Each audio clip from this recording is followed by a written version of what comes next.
Joining us now is Missouri Senator Josh Hawley. Senator, the aspirations of the Ukrainian people, that really does say it all. This is why they lost the election in part. Yeah, why shouldn't the interests of the American people be the absolute number one goal? I know it is for Donald Trump, which is why Joe Biden is trying to tie his hands. And Laura, listen, he's also asking, Biden is, for Congress to appropriate even more money to Ukraine beyond what he's sending him now. He wants billions more. That's in his end of the year funding request. It is totally ridiculous. It's time for him to admit that his Ukraine policy has been a total disaster. It's in complete shambles. And I tell you, Donald Trump cannot get to office fast enough. We need him now to bring peace to the region and to make sure America's interests are put first.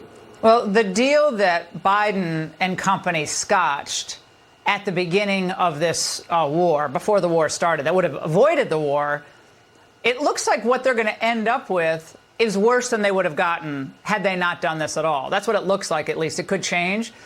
But now Senator Zelensky has a magic solution to end the war. Watch. If we want to stop the hot stage of the war, we should take under NATO umbrella the territory of Ukraine that we have under our control. Your reaction, Senator?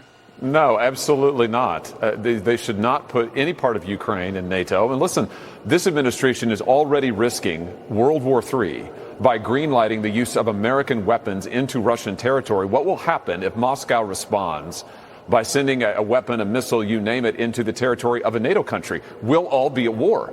The idea that now we would expand NATO to include Ukraine is extremely dangerous. It is a recipe for constant conflict, including American soldiers, boots on the ground in Europe from now until forever. It is a disastrous idea. It's exactly the wrong thing to do.